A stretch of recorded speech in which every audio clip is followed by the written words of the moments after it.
Semalam aku ada iftar, ada jamuan dia, bukan jamuan, ada majlis berpuasa kan, dan ada jumpa kawan-kawan lama. Dan diorang tanya, Faiz, kau tak buat review ke pasal squad Harimau Malaya kan? Arif Aiman dengan Endrick Dos Santos dikatakan injured. Aku sendiri macam question, betul ke Arif Aiman dengan Endrick ni injured sampai dia tak boleh sambung untuk second match friendly tu kan? Then malam tadi Arif Aiman dengan Endrick main untuk first 11. Benda tu memang aku dah jangka. Aku cakap sendiri kat kawan aku, tunggu lagi malam ni, iaitu game malam tadi lah, jadi tidak orang Sabah tu kan, mesti Arif Aiman akan turun dengan Endrick Dos Santos dan betul-betul ada dalam first 11. Video kali ni kita nak review perlawanan antara JDT menentang Sabah, tapi aku nak lebih fokuskan kepada keberadaan Arif Aiman dan juga Endrick Dos Santos dalam kesempatan utama. Untuk tim Sabah kita sembang sikit, dan Sabah juga ada tunjuk tahap prestasi tu nampak lah untuk second half kan. Okay, so kita sembang sikit lah untuk video kali ni.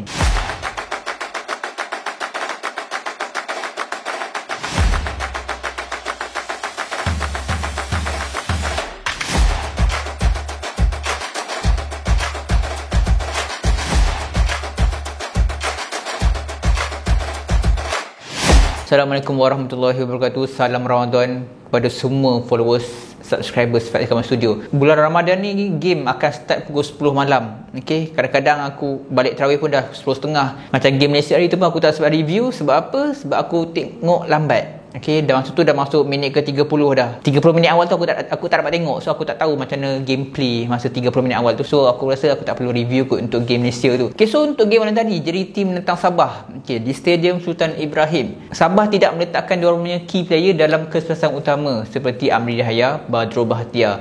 Dan aku menyangkakan player ni ada dalam first 11 sebab yes, diorang menentang pasukan JDT, bukan pasukan yang bawah-bawahan, tapi ada pasukan favourite dalam Liga Malaysia ni kan. Tapi apa benda yang kita sembangkan sekarang ni, first kali aku nak sembang tentang JDT. Okay, tentang JDT, kesalahan utama JDT yang diturunkan oleh Esteban Solari pada malam tadi. Keberadaan, betul ke ayat tu? Keberadaan keberadaan Arif Aiman dan juga Endrick Dos Santos. Persoalannya sekarang ni, betul ke Arif Aiman dengan Endrick Dos Santos injured ataupun yes lah, injured perlawanan persahabatan skuad Harimau Malaya menentang Turkmenistan dan juga next game menentang dengan Hong Kong. Dan Endrick Dos Santos dan juga Arif Aiman balik, kita dapat sambung untuk second match sebab injured. So macam injured. Tapi untuk game malam tadi dia orang main. So aku macam betul ke dia injured sebenarnya, ataupun adakah ini salah satu strategi ataupun taktik yang JDT nak gunakan. So bila dia orang kata Arif Aiman dengan Endrick Dos Santos injured,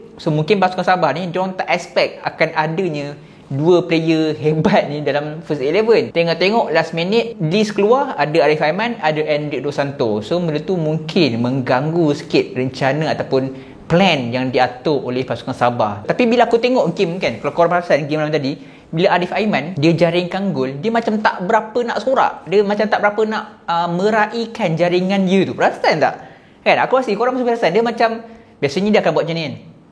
Dia kat macam tu. Tapi malam tadi dia macam relax. Sampai teammate dia, kerumun dia pun dia macam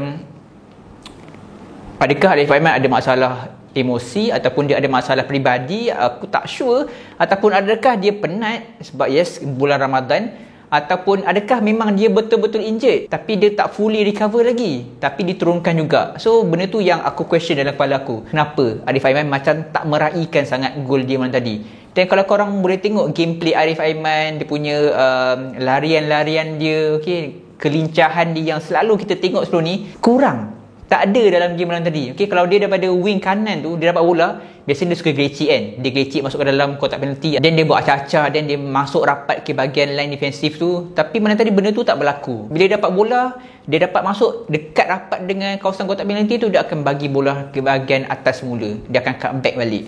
Dia macam tak berapa lincah. Berbanding dengan Endrick Dos Santos pula, walaupun dikatakan injured ketika dalam skuad Harimau Malaya sebelum ni, tapi pada malam tadi dia punya prestasi berlainan, tak sama dengan Arif Aiman. Arif Aiman tu nampak macam slow down sikit, macam tak berapa nak ni kan, macam tak berapa nak fit.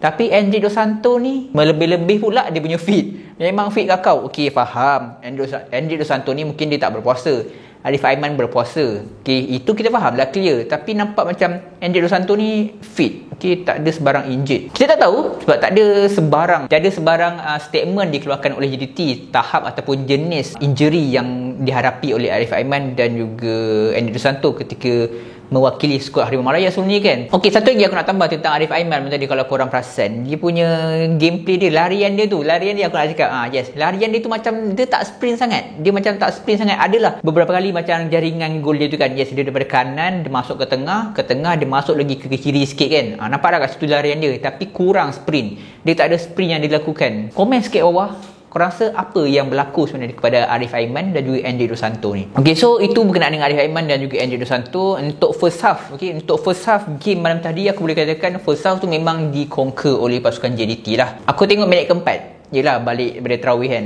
sempat 4 minit awal tu tak tengok, tak apalah, 4 minit awal tu tak apa kot rasanya. Daripada minit keempat aku tengok sampai minit ke-45, 47, 48, 3 minit tambahan untuk separuh masa pertama, nampak memang dikuasai oleh JDT sepenuhnya lah. Untuk separuh masa kedua, 10 ke 15 minit awal separuh masa kedua tu, nampak Sabah punya taktikal tu memang lain sangat-sangat lah weh. Memang dia keep pushing. Okay, Sabah dia berani untuk push untuk second half. Memang JDT tu terpaksa turun bawah.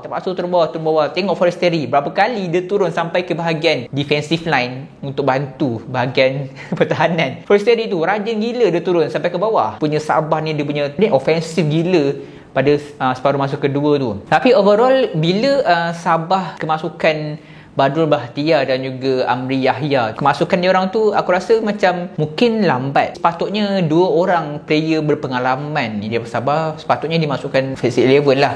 Mungkin benda tu boleh memberi impact sedikit kepada pasukan JDT. Tetapi bila dimasukkan pada separuh masa kedua, agak lewat untuk dia hadam, untuk dia memahami gameplay pada malam tersebut di dalam padang kan. So nampak macam seakan-akan Badrul Bahtiar kemasukan beliau tiada sebarang efek untuk bahagian midfield pasukan Sabah, dan juga Amri Yahya pun tak ada sebarang efek untuk bahagian jentera serangan pasukan Sabah. Cuma satu try je yang berjaya dilakukan oleh Amri kan. Itu pun try dia memang baik. Nasib baik Syian Nazmi lebih bersedia, dia prepare, dia nampak apa yang Amri buat kan. Kalau gol tu memang aku sendiri terkedu kan, kalau benda tu boleh, kalau bola tu boleh gol. Okay, then bila JDT pula buat pertukaran bahagian midfield, okay, masuknya Afiq Fazail, masuknya Leandro. So aku agak, bila Afiq Fazail dengan Leandro masuk, corak permainan di bahagian midfield tu akan berubah untuk JDT. For sure, of course akan bertukar. 2 orang player ni dia lebih suka main through ball, main short pass berbanding dengan adanya Juan Munez. Juan Munez ni suka bagi bola atas kan. Ya, itulah perbezaan dia. So bila masuk Afiq Fazail dengan Leandro ni, aku lebih macam okay, ini mesti gameplay baru, mesti game plan baru, ini mesti corak baru akan datang ni. So aku nak tengok. So memang betul. Okay, so hasilnya 4-0. Jadi tim berjaya menjarakkan lagi mata di dalam table Liga Super. So itu saja untuk review kali ni. Apapun, kita tunggu untuk next match. Salam Ramadan untuk semua. Jangan lupa, jangan tak puasa, ada masa pergi tarawih jemaah dekat masjid, surau, pergi jemaah dekat masjid dan surau. Sekian, Assalamualaikum warahmatullahi